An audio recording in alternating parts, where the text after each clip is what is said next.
ನಮ್ಮ ಜಮೀನೊಳಗಡೆ ನಾವು ವ್ಯವಸಾಯ ಮಾಡೋಕ್ಕೆ ನಮ್ಮ ಕೊಲೆ ಬೆದರಿಕೆ ಇದೆ, ಅದಕ್ಕೆ ಅವ್ರಿಗೆ ಸಹಾಯಸ್ಥವಾಗಿ ನಾವು ನಿಂತ್ಕೊಂಡಿದ್ದೀರಿ. ಇಲ್ಲಿ ಬೇಕು ಅಂತ ಮೇಲ್ವರ್ಗದವ್ರಿಗೆ ಸವರ್ಣಿಯವ್ರು ಸಪೋರ್ಟ್ ಮಾಡ್ಕೊಂಡು ನೀವು ಜಮೀನು ಬಂದಂತ ನಾನು ಕಂಪ್ಲೇಂಟ್ DIG ಅವ್ರಿಗೂ ಕೊಡ್ತೀನಿ. ನಾನು ತಹಶೀಲ್ದಾರ್ ಆದೇಶನೂ ಇಟ್ಕೊಂಡಿದ್ದೀವಿ. ನಮ್ಮ ದಾಖಲೆಗಳ ಪ್ರಕಾರ ನಮ್ಮ ಜಮೀನಲ್ಲಿ ನಾವು ವ್ಯವಸಾಯ ಮಾಡ್ತಾ ಇದ್ದೀವಿ ಸರ್.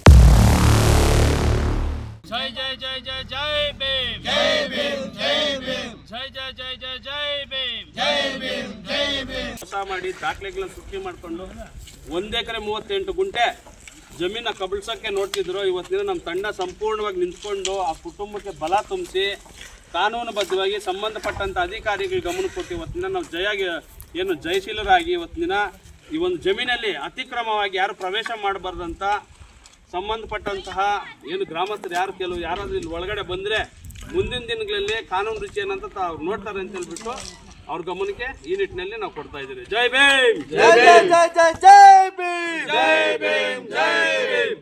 SP ಅವ್ರು ಕೊಟ್ಟಿದ್ದೀರಿ, DC ಅವ್ರು ಕೊಟ್ಟಿದ್ದೀರಿ, DCR ಕೊಟ್ಟಿದ್ದೀರಿ, ವ್ಯಾಪ್ತಿಗೆ ಬರುವಂಥ ಪೊಲೀಸ್ ಸ್ಟೇಷನ್ ಕೊಟ್ಟಿದ್ದೀನಿ ಬಂದೋಬಸ್ತ್ ಬೇಕು ಅಂತ. ಇದಕ್ಕಿಂತ ಮುಂಚೆ ನವೆಂಬರ್ 6ನೇ ತಾರೀಕು ಒಂದು ಉಚಿತ ಕೊಟ್ಟಿದ್ದೀರಿ, ಮತ್ತು ಅದೇ ಡಿಸೆಂಬರ್ ತಿಂಗಳಲ್ಲಿ ಕೊಟ್ಟಿದ್ದೀರಿ, ಮೊನ್ನೆ ಒಂದು ಸಲ ಕೊಟ್ಟಿದ್ದೀರಿ. ಸಂಪೂರ್ಣ ದಾಖಲೆಗಳು ಕೊಟ್ಟು ನಮ್ಮ ಜಮೀನಲ್ಲಿ ಅತಿಕ್ರಮವಾಗಿ ಪ್ರವೇಶ ಮಾಡಿದ್ದಾರೆ ಅಂತೇಳಿ ತಹಶೀಲ್ದಾರ್ ಆದೇಶನೂ ಇಟ್ಕೊಂಡಿದ್ದೀರಿ. ನಮ್ಮ ದಾಖಲೆಗಳ ಪ್ರಕಾರ ನಮ್ಮ ಜಮೀನಲ್ಲಿ ನಾವು ವ್ಯವಸಾಯ ಮಾಡ್ತಾ ಇದ್ದೀವಿ ಸರ್. ನಾವು ಈಗ ಜಮೀನು ವಿಚಾರದಲ್ಲಿ ಪೊಲೀಸರು ಯಾವುದೇ ಬರಲ್ಲ.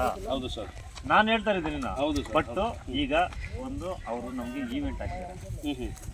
ದಯವಿಟ್ಟು ಸರ್ ನಾವು ಕೊಟ್ಟಿರೋ ಕಂಪ್ಲೇಂಟ್ಗೆ ಅವ್ರು ಏನು ಸರ್, ಈಗ ನೀವು ದಯವಿಟ್ಟು ಸ್ಟೇಷನ್ಗೆ ಬಂದು ಯಾರ ಮೇಲೆ ಕಂಪ್ಲೇಂಟ್ ಕೊಟ್ಟಿರೋದು ಏನಂತ ಕೊಟ್ಟಿದ್ದಾರೆ ಸರ್? ಅಲ್ಲಿ ಬಂದು ಕೇಳಪ್ಪ.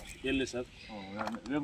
ವೇಮಗಲ್ ಸ್ಟೇಷನ್. ನಾವು ಕಂಪ್ಲೇಂಟ್ ಕೊಟ್ಟು ನಾವು SB ಅವ್ರಿಗೆಲ್ಲ ಇನ್ಫಾರ್ಮ್ ಮಾಡಿದರೆ ನಾವು ಒಂದಿನ ಬಂದಾಗ್ಲಿಂದ ಒಂದಿನ ಕರ್ಸಿಲ್ಲ. ಏಕಾಏಕಿ ನಮ್ಮ ಜಮೀನು ನಮ್ಮ ಪೇಪರಲ್ಲಿ ಬಂದಿದ್ದಕ್ಕೆ ಕೊಟ್ಟಿದ್ದಾರಲ್ಲ ಕೊಟ್ಟಿದ್ದೀರಿ ಸರ್. ಇಲ್ಲಿ ನೋಡಿ ಸರ್, ಒಂದು ಇದು ಬಂದು ಅಲ್ಲ ಸರ್, ಹೌದು ಜಮೀನು ಪಾಣಿ ಹೋಲ್ಡರು, ಇದು ತಹಶೀಲ್ದಾರ್ ಅವ್ರ ಆದೇಶ. ಓಕೆನಾ? ಇಲ್ಲೆಲ್ಲ ಇದೆ, ಅವ್ರ ಹತ್ರ ಏನೋ ದಾಖಲೆ ಇದ್ರೆ ಎತ್ಕೊಂಡ್ಬಂದು ಜಮೀನು ಬರಲಿ ಸರ್. ಅವ್ರ ಜಮೀನು ಆಗಿದ್ರೆ ಅವ್ರು ಏನಕ್ಕೆ ಇಲ್ಲಿ ಬರ್ತಾ ಇದ್ರು? ಅವ್ರ ಜಮೀನು ಇದ್ರೆ ಅವ್ರು ಬರಲಿ ಸರ್. ನಾವೇ ಸರ್ ಇವರೇ ಮುನ್ಸಾಮಪ್ಪ ರಾಜಣ್ಣ ಯಾರು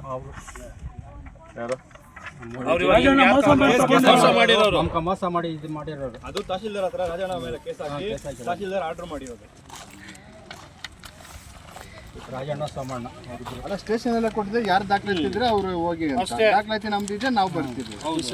ರಾಜು ಸರ್ ಅವರೇ, ನಮ್ಮ ಏನು ವೇಮಗಲ್ ಸ್ಟೇಷನ್ ಆರಕ್ಷಕ ನಿರೀಕ್ಷಕರು ಏನು ಸರ್ಕಲ್ ಇನ್ಸ್ಪೆಕ್ಟರ್ ಇದ್ದಾರೋ, ನಾವು ಎತ್ಕೊಂಡು ಕಂಪ್ಲೇಂಟ್ ಕೊಟ್ಟಾಗ ಇದಕ್ಕೇನು ಬಂದೋಬಸ್ತ್ ಕೊಡಕ್ ಬರಲ್ಲ. ಪಾಣಿ ಹೋಲ್ಡರ್ ಯಾರಿದ್ದಾರೆ ಅವರು ಅನುಭವ ಅವ್ರು ಮಾಡ್ಕೊಬೋದು. ಜಮೀನ್ ಜಾಗ ಯಾರಿದ್ದಾರೆ CCTV ಫುಟೇಜ್ ಸಹ ಅಲ್ಲಿದೆ. ನಾವೆಲ್ಲ ಅವ್ರಿಗೆ ಗಮನಕ್ಕೆ ಮುಟ್ಸಿದ್ದೀರಿ. ಹೌದು, ಹೇಳಿದ್ದೀರಿ. ಮೊನ್ನೆ 3 ಸಲ ಕೊಟ್ಟಿದ್ದೀರಿ. ಸಂಘಟನೆಯಿಂದ 8 ದಾಖಲೆ ಯಾರಿಗೆ? ನಾವೇನ್ ಸರ್ ಮಾಡೋಣ? ನಮ್ಮ ಜಾಗದಲ್ಲಿ ನಾವು ಉಳುಮೆ ಮಾಡ್ತಾ ಇದ್ರಿ. ನಿಮ್ ದಾಖಲೆ ಸರ್, ಜಮೀನು ಓನರ್ಗಳು ಅವ್ರಾಗಿದ್ರೆ ಇಲ್ಲಿ ಬಂದು ಕೇಳಿ ಸರ್, ಬರಕ್ ಕೇಳಿ ಸರ್. ಇಲ್ಲಿಗೆ ಜಮೀನ್ ಹತ್ರ ಬರಕ್ ಕೇಳಿ ಸರ್. ಯಾಕೆ ಸರ್ ದಲಿತರಿಗೆ ಇರೋ ಜಮೀನ್ ಕಿತ್ಕೊಂಡ್ಬಿಡ್ಲ ನಾವು ಬೀದಿಗೆ ಬಂದ್ಬಿಡೋಣ ಸರ್? ನಾವು ಇರೋದೊಂದು ಅದೇ DG ಅವ್ರ ಆದೇಶ ಇದೆ. ಸಿವಿಲ್ ಡಿಸ್ಪ್ಯೂಟ್ ಅಲ್ಲಿ ಅಧಿಕಾರಿಗಳು ಯಾವ್ದು ಏನೋ ಲಾಂಡ್ ಆರ್ಡರ್ ತೊಂದರೆ ಆದ್ರೆ ತಾವು ನಮಗೆ ಸಹಾಯ ಮಾಡಬೇಕು. ಆದ್ರೆ ನಾವು ಕಾನೂನು ಉಲ್ಲಂಘನೆ ಮಾಡಿದ್ರೆ ನಮ್ಮನ್ನ ನಮಗೆ ಹೇಳ್ಬೇಕು. ಕಂಪ್ಲೇಂಟ್ ಕೊಟ್ಟಿದ್ರೆ ನೀವು ಬಂದಿದ್ದೀರಾ, ಆದ್ರೆ ತಮಗೂ ಉತ್ತರ ಕೊಡ್ತಾ ಇದ್ರಿ. ಜಾಗ ನಮ್ಮದು, ಪಾಣಿ ಹೋಲ್ಡರ್ ನಾವು. ಟಿಲ್ ಡೇಟ್ವರೆಗೂ ನಾವು ಯಾವುದೇ ರೀತಿ ಯಾರಿಗೂ ಜಮೀನು ಕೊಟ್ಟಿಲ್ಲ. ನಮ್ಮ ಜಮೀನೊಳಗಡೆ ನಾವು ವ್ಯವಸಾಯ ಮಾಡೋಕ್ಕೆ ನಮ್ಮ ಕೊಲೆ ಬೆದರಿಕೆ ಇದೆ, ಅದಕ್ಕೆ ಅವ್ರಿಗೆ ಸಹಾಯಸ್ಥವಾಗಿ ನಾವು ನಿಂತ್ಕೊಂಡಿದ್ದೀರಿ. ಇಲ್ಲಿ ಏನೋ ತೊಂದರೆ ಆದರೆ ತಮಗೆ ಕಂಪ್ಲೇಂಟ್ ಕೊಡ್ತೀರಿ, SP ಅವ್ರು ಕಂಪ್ಲೇಂಟ್ ಕೊಡ್ತೀರಿ, ನಮಗೆ ರಕ್ಷಣೆ ಕೊಡಿ ಸ್ವಾಮಿ. ನಾವು ಕೊಟ್ಟಿದ್ದೀರಿ ಸರ್, ನಾವು ಕಂಪ್ಲೇಂಟು ನಾವು ಅಲ್ಲಿ ಆಲ್ರೆಡಿ ಕೊಟ್ಟಿದ್ದೀರಿ. ನಾವು ಪದೇ ಮತ್ತೆ ಬರ್ಲಿಕ್ಕೆ ಆಗಲ್ಲ. ದಯವಿಟ್ಟು ಶ್ರಮ ಇರಲಿ ಸರ್, ಕೊಡಪ್ಪ ಸರ್. ದಯವಿಟ್ಟು ಪ್ಲೀಸ್ ಸರ್, ನಾವು ಬರೋಕ್ಕಾಗಲ್ಲ. ನಮ್ಮ ಜಾಗದಲ್ಲಿ ನಾವು ಮಾಡ್ತಿದ್ರಿ. ಇಲ್ಲೇನು ಅಲ್ಲ, ಇಷ್ಟೆಲ್ಲ ಮಾಡ್ತೀರಿ. ನಾವು ನಾನು ಹೇಳೋದು ಕೇಳಿ ಸರ್, ದಯವಿಟ್ಟು ನೋಡಿ ಸರ್. 1 ನಿಮಿಷ. CR ಕೊಟ್ಟಿರೋದು ಇದು, ಓಕೆನಾ? 1 ನಿಮಿಷ. ಇದೇ ಜಮೀನಿಗೆ ಅನ್ಯಾಯ ಆಗಿರೋದು. ಜಿಲ್ಲಾಧಿಕಾರಿಗಳು ಕೊಟ್ಟಿರೋದು. ಜಿಲ್ಲಾಧಿಕಾರಿಗಳು ಅವನ ಮೇಲೆ FIR ಮಾಡಿ ಜಮೀನಿಗೆ ಅನಾಧಿಕೃತದಲ್ಲಿರೋದಂತ ಮಾನ್ಯ ಜಿಲ್ಲಾಧಿಕಾರಿಗಳು ಆದೇಶ ಮಾಡಿರೋ ಕಾಪಿ ಇದು, ಓಕೆನಾ? AC ಅವರು ಕೊಟ್ಟಿರೋದು. ಇರಿ ಸರ್, ಪೊಲೀಸ್ ಇಲಾಖೆಯಿಂದ ಕೊಟ್ಟಿರೋದು. ಅಲ್ಪ ನಾವು ಕೊಟ್ಟಿರೋ DCR ಗೆ ನಮ್ಗೆ ಅನ್ಯಾಯ ಆಗಿದೆ ಜಮೀನಲ್ಲಿ ಅಂತ ನಾವು ಕೊಟ್ಟಿರೋದು, ಓಕೆನಾ? ತಹಶೀಲ್ದಾರ್ ಅವ್ರು ಕೊಟ್ಟಿರೋದು. ಏನಕ್ಕೆ? ಹೌದು, ಕೊಟ್ಟಿದ್ರಿ. DCR ನಮ್ಗೆ ಅನ್ಯಾಯ ಆಗಿದೆ ನಾವು ಕೊಟ್ಟಿದ್ದೀರಿ. ನಮ್ಗೆ ಅನ್ಯಾಯ ಆಗಿದೆ, ಇವ್ರ ಮೇಲೆ ಕಾನೂನು ಕ್ರಮ ಜರುಗಿಸಿ ಅಂತ ನಾವು ಕೊಟ್ಟಿರೋದು. ನಾವು ಎಲ್ಲ ಇಲಾಖೆ ಕೊಟ್ಟು ನಾವು ಕಾನೂನುಬದ್ಧವಾಗಿ ದಾಖಲೆಗಳು ಇಟ್ಕೊಂಡು ಜಮೀನಿಗೆ ಬಂದಿದ್ದೀರಿ.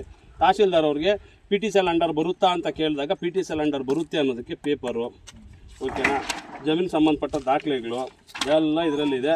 ಇದೆಲ್ಲ ಒಂದು ಸೆಟ್ ನಾವು ವೇಮಗಲ್ ಪೊಲೀಸ್ ಕೋಲಾರ ಅವ್ರಿಗೇನು ಬೇಕೋ ಅವ್ರಿಗೂ 17ನೇ ತಾರೀಕು ಕೊಟ್ಟು ಅವರು ಹಿಂಬಾರಕ ಸರ ಕೊಟ್ಟಿದ್ದಾರೆ. ನಮ್ಮ ಜಮೀನಲ್ಲಿ ನಾವು ಮಾಡ್ಕೊತಾ ಇದ್ದೀವಿ ಸರ್. ನಾವು ದಯವಿಟ್ಟು ನಮ್ಗೇನು ತೊಂದರೆ ಇಲ್ಲ, ಇಲ್ಲಿ ನಮ್ಗೇನು ತೊಂದರೆ ಆದರೆ ತಮ್ಮ ನಾವು ಕಂಪ್ಲೇಂಟ್ ಕೊಡ್ತೀರಿ, ಅವ್ರ ಮೇಲೆ ಕಾನೂನು ಕ್ರಮ ಜರುಗಿಸಿ ಅಷ್ಟೇ ಸರ್. ಏನು ಮಾನ್ಯ ಕೋಲಾರ SP ಅವ್ರು ನಾನು ಫೋನ್ ಮಾಡ್ತೀನಿ, ಇಷ್ಟು ತಿಂಗಳಿಂದ ನಾವು ಕೊಡ್ತಾ ಇದ್ದೀರಿ, ಪೊಲೀಸ್ ಇಲಾಖೆ ಯಾವುದೇ ರೀತಿ ಬಂದೋಬಸ್ತ್ ಕೊಟ್ಟಿಲ್ಲ, ಇವಾಗ ಜಮೀನು ರಕ್ಷಣೆ ಕೇಳಿದ್ರೆ ರಕ್ಷಣೆನೂ ಕೊಟ್ಟಿಲ್ಲ. ಇವಾಗ ಜಮೀನಿಗೆ ಬಂದರೆ ಬೇಕು ಅಂತ ಮೇಲ್ವರ್ಗದವ್ರಿಗೆ ಸವರ್ಣಿಯವ್ರು ಸಪೋರ್ಟ್ ಮಾಡ್ಕೊಂಡು ಇವಾಗ ಜಮೀನಿಗೆ ಬಂದಂತ ನಾನು ಕಂಪ್ಲೇಂಟ್ DIG ಅವ್ರಿಗೂ ಕೊಡ್ತೀನಿ. ನಾನು ಇಲ್ಲೇ ನಾನು ಲೈವ್ ಮಾಡ್ತೀನಿ ಸರ್. ನಾನು ದಯವಿಟ್ಟು ನಮ್ಗೇನಾದ್ರು ಅಲ್ಲಲ್ಲ ನಮಗೇನಾದ್ರು ನಮ್ಮ ಜಮೀನು ಸರ್, ನಮ್ಮ ಪೇಪರ್ ಇದೆ, ನಮ್ಮ ಪೇಪರ್ ಇದೆ, ನಮ್ಮ ಜಮೀನು ಇದೆ. ಹೇಳಿ ಸರ್. ನನ್ಗೆ ಒಂದೊಂದು ಇವೆಂಟ್ ಹಾಕಿದ್ರೆ ಇವೆಂಟ್ಗೆ ಬಂದಿದ್ದೀನಿ. ಅವ್ರೇನೋ ನಮ್ದು ಇದು ಮುರ್ದಾಕ ಅಂತ ನಮ್ಗೆ ಇವೆಂಟ್ ಅಲ್ಲ ಸರ್, ಬೆಂಗಳೂರಿಂದ ಇವೆಂಟ್ ಬಂದಿದೆ ನಮ್ಗೆ. ನಾವು ಬಂದಿದ್ದೀರಿ, ತಗೊಳ್ಳಿ ಸರ್. ಏನ್ ಸರ್ ಬಂದಿದ್ದೀರಿ, ನೋಡ್ತೀರಿ, ಹೇಳ್ತೀರಿ ನಿಮ್ಗೂ ನೋಡಿ ಸರ್ ಹಿಂಗಿದೆ ನೀವು ಸ್ಟೇಷನ್ಗೆ ಇನ್ನೊಂದ್ಸತಿ ಹೋಗಿ ಅಂತೀರಿ. ಸರಿ ಸರಿ ಇಲ್ಲ ನಾವು ಮೇಲಧಿಕಾರಿಗೆ ತಿಳಿಸ್ತೀರಿ, ಸರಿ ಸರ್, ಅದನ್ನ ಮಾಡ್ಕೊಳ್ರಿ. ಸರಿ ಸರ್, ಆಯ್ತು, ಸಂತೋಷ ಸರ್. ಆಯ್ತಾ, ನಿಮ್ ಡಾಕ್ಯುಮೆಂಟ್ಸ್ ಇದೆ ನೀವು ಕೊಡ್ರಿ. ಸರಿ ಸರಿ ಸರಿ. ನಾವು ಆವಾಗಿಂದ ದೌರ್ಜನ್ಯಕ್ಕೆ ಒಳಪಟ್ಟು ಅಸ್ಪೃಶ್ಯತೆಗೆ ಒಳಪಟ್ಟು ನಮ್ಮ ಜಮೀನಿಗೆ ಕಳ್ಕೊಂಡು ನಾವು ಇಲ್ಲಿವರೆಗೂ ಬಂದಿದ್ದೀರಿ. ಇವಾಗಲೂ ಮೇಲ್ವರ್ಗ ನಮ್ಮ ನಾವು ತುಳಿತಕ್ಕೆ ಒಳಪಟ್ಟೆ ಬರ್ತಾ ಇದ್ರಿ. ದಯವಿಟ್ಟು ನಮ್ಗಿರೋದು 1 ಎಕರೆ 38 ಗುಂಟೆ ಲೀಗಲ್ ಆಗಿ ಪೇಪರ್ ಇದೆ, ಕಾನೂನುಬದ್ಧವಾಗಿ ಯಾವ ಇಲಾಖೆ ಕೊಡ್ಬೇಕು ಎಲ್ಲ ಕೊಟ್ಟಿದ್ದೀರಿ. ಇವಾಗ ಪೇಪರ್ ಇಟ್ಕೊಂಡು ನಾವು ಕಾನೂನು ಉಲ್ಲಂಘನೆ ಮಾಡಿಲ್ಲ. ನಮ್ಮ ಜಮೀನಲ್ಲಿ ನಾವು ವ್ಯವಸಾಯ ಮಾಡ್ತಾ ಇದ್ದೀರಿ. ಸಂಬಂಧಪಟ್ಟ ಪೊಲೀಸ್ ಠಾಣೆಗೆ ವೇಮಗಲ್ ಪೊಲೀಸ್ ಠಾಣೆಗೆ 3 ಕಿತ್ತ ನಾವು ದೂರು ಕೊಟ್ಟಿದ್ದೀರಿ. ಆದರೂ ಸಿವಿಲ್ ಡಿಸ್ಪ್ಯೂಟ್ ನಾವು ಬರ್ಲಿಕ್ಕೆ ಆಗಲ್ಲ ಅಂತ ಹೇಳವ್ರೆ. ಇಲ್ಲೇನಾದ್ರೂ ನಮ್ಗೆ ಹೆಚ್ಚು ಕಮ್ಮಿ ಆದರೆ ಇಲ್ಲೇನು ತೊಂದರೆ ಆದರೆ ಖಂಡಿತವಾಗಿ ನಾವು ನಿಮ್ಗೆ ಫೋನ್ ಮಾಡ್ತೀರಿ. ಪೊಲೀಸ್ ರಕ್ಷಣೆ ನಮ್ಗೆ ಬೇಕೇ ಬೇಕು. ಹಾಂ ಸರ್. ನೋಡಿ ಸರ್, ಯಾರಿಗಾದ್ರೂ ಒಂದೊಂಟಿದ್ರೆ ಹಾಂ ಸರ್, 25 ಕಿಲೋಮೀಟರ್ ಬಂದಿದ್ದೀವಿ. Thank you sir. Thank you. ಸದ್ಯಕ್ಕೆ ಇಲ್ಲಿ ಗಾಡಿ ಎಕ್ಸ್ಟ್ರಾ ಬಂದಿದೆ, ನಾವು ಬಂದಿದ್ದೀವಿ. 20 ಕಿಲೋಮೀಟರ್ ಬಂದಿದೆ. ನೀನು ಫೋನ್ ಮಾಡಿದ್ರೆ ಬರ್ತೀನಿ, ನಾನು ಫೋನ್ ಮಾಡಿದ್ರೆ thank you sir. Thank you sir. Thank you. ಹುಡುಗ ಮಾಡಿದ್ರೆ ಬರ್ತೀನಿ, ಥ್ಯಾಂಕ್ ಯು ಮಾಡಿದ್ರೆ ಸರ್. ಬರ್ತೀನಿ. Thank you sir. Thank you. ನಮ್ದೇನು ಗಲಾಟೆ ಆಗೋದನ್ನ ತಪ್ಪಿಸ್ಬೇಕು ಅಷ್ಟೇ ಸರ್. ಇಲ್ಲೇನು ಯಾವುದೇ ರೀತಿ ನಮ್ಗೆ ಆ ಥರ ವಾತಾವರಣ ಸೃಷ್ಟಿ ಆಗಲಿಲ್ಲ. ಮುನ್ಸಾಮಣ್ಣ ಒಂದು ಡಾಕ್ಯುಮೆಂಟ್ ಇಲ್ಲ, ಇಲ್ಲಿ ನಾವು ಪ್ರೆಸೆಂಟ್ ನೋಡಕ್ ಬರಲ್ಲ. ಡಾಕ್ಯುಮೆಂಟ್ ಪ್ರೆಸೆಂಟ್ ನೋಡಕ್ ಬರಲ್ಲ. ಅವೇನಾದ್ರ ಆಫೀಸರ್ಸ್ ಸ್ಟೇಷನ್ ಇದೆ, ಅಲ್ಲಿ ಹೋಗಿ ಬಂದು ಡಾಕ್ಯುಮೆಂಟ್ ತಗೊಂಡೋಗಿ ಕೊಡ್ರಿ. ಇವತ್ತು ಸರ್ ಹಿಂಗೆ ಒಂದೊಂದು ಗಂಟೆಗೆ ಅದು ಬಂದಿದ್ದೀರಿ, ಈಗ ಬಂದು ನಿಮ್ಮ ಹತ್ರ ಕಳಿಸಿದ್ರೆ ಇವಾಗೇನು ಈಗ ಏನು ತಗೊಂತಾರೆ ಸಾಹೇಬ್ರು. ನೀವು ದಯವಿಟ್ಟು ಅಲ್ಲಿಗೆ ಹೋಗಿ ಒಂದು ನಮಗೋಸ್ಕರ ನೀವು ಹೋಗಿ ಅಲ್ಲಿ ಹೋಗಿ. ಕ್ರಾಂತಿಕಾರಿ ಜೈ ಭೀಮ್, ನಮೋ ಬುದ್ಧಾಯ. ಇವತ್ತಿನ ದಿನ ಏನು ಕೋಲಾರ ಜಿಲ್ಲೆ ಕೋಲಾರ ತಾಲೂಕು ನರಸಾಪುರ ಹೋಬಳಿ ಮಲ್ಸಂದ್ರ ಗ್ರಾಮದಲ್ಲಿ ಈ ದಿನ ನಾವು ಇರ್ತೇವೆ. ಏನು ಕಳೆದ ಒಂದು 3 ತಿಂಗಳಿಂದಗಡೆ ಏನು ಇದೇ ಗ್ರಾಮದ ಏನು ದಲಿತ ಸಮುದಾಯಕ್ಕೆ ಸಂಬಂಧಪಟ್ಟಂತಹ ಏನು ಮುನ್ಸಾಮಪ್ಪ ಮತ್ತು ಅವ್ರ ಕುಟುಂಬಸ್ಥರಿಗೆ ಏನು ಇವು ಇದೇ ಗ್ರಾಮದ ಕೆಲವರು ಸವರ್ಣಿಯರ ಹತ್ರ ಏನು ಕುಟುಂಬದ ಬಾಧೆಯಿಂದ ಆರ್ಥಿಕವಾಗಿ ಸಂಪೂರ್ಣವಾಗಿ ತೊಂದರೆ ಆಗಿದ್ದು, ಈ ಕುಟುಂಬಸ್ಥರೋಗಿ ಅವ್ರ ಹತ್ರ ಸಾಲ ಮಾಡಿ ಲೀಗಲಾಗಿ ಅಗ್ರಿಮೆಂಟ್ ಹಾಕ್ಕೊಟ್ಟಿರ್ತಾರೆ.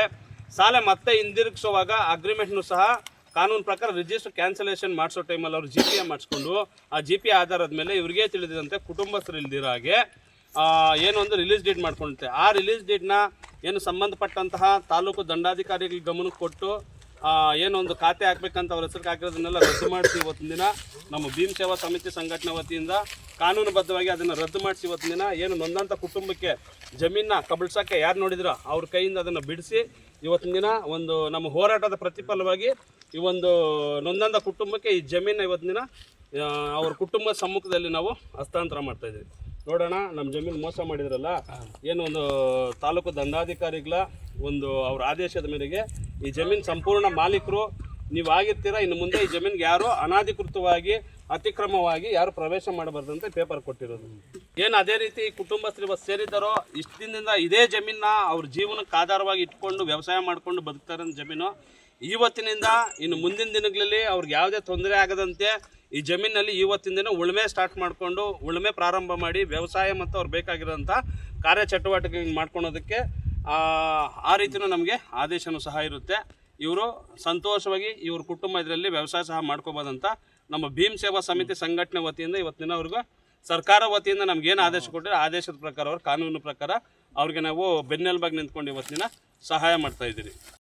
ನಾವೇನಂದ್ರೆ ಊರಲ್ಲಿ 25 ಲಕ್ಷ ಅಡಮಾನ ಇಟ್ಟಿದ್ರಿ ಜಮೀನು. ಯಾರ ಹತ್ರ? ಏನು ಸೋಮಣ್ಣ ತಿರ್ಗ ಬೇಟಪ್ಪ ಅಂತ ಹೇಳ್ಬಿಟ್ಟು, ತಿರ್ಗ ರಾಜಣ್ಣ ಮತ್ತು ಬೇಟಪ್ಪ ಅಂತ ಅವ್ರ ಹತ್ರ ನಾವು ಹೋಗಿ 15 ಲಕ್ಷ ಕೊಟ್ಟು ವೃದ್ಧಯಾತ್ರೆ ಮಾಡಿಸಿ ಆ ವೃದ್ಧಯಾತ್ರೆ ಮಾಡೋ ಹೊತ್ನಾಗ GP ಮಾಡ್ಕೊಂಬಿಟ್ಟಿರಿ ನಮ್ಗೆ ಗೊತ್ತಿಲ್ದಿರನೆ. ಆಮೇಲೆ ಬಂದು ಜಮೀನಲ್ಲಿ ಪೊಸಿಷನ್ಗೆ ಅವರೇ ಬಂದಿದ್ದರು. ಆದರೆ ನಾವು ಇವಾಗ ಭೀಮ್ ಸೇವಾ ಸಮಿತಿಯಿಂದ ಹೋಗಿ ಕಂಪ್ಲೇಂಟ್ ಕೊಟ್ಟು ಅವ್ರು ನಮ್ಗೆ ಬಂದು ಸಹಾಯ ಮಾಡೋರು. ನಮಗೆ ಸಾಲಕ್ಕಂತ ಹೋಗಿದ್ದಾಗ ಇವ್ರು 25 ಲಕ್ಷ ತಗೊಂಡಿರ್ತೀರಿ. ತಗೊಂಡು ಇವರು ನಾವು ವಾಪಸ್ ಕೊಡ್ತೀರಿ, ಜಮೀನು ಬಿಟ್ಕೊಡ್ಬೇಕು ಅಂತ ಕೇಳಿದಾಗ ಅವರು ಆಗಲ್ಲ, ಕೊಡೋಕ್ಕಾಗಲ್ಲ ಅಂತ ಹೇಳಿದ್ರು. 15 ಲಕ್ಷ ರಿಟರ್ನ್ ಮಾಡಿದ್ರೆ ಇನ್ನು ಮಿಕ್ಕಿದ್ದು ಕೊಡ್ತೀರಿ ಅಂತ ಹೇಳಿದಕ್ಕೆ ಬೇಡ ಆಗಲ್ಲ ಅಂತ ಹೇಳಿದ್ರು.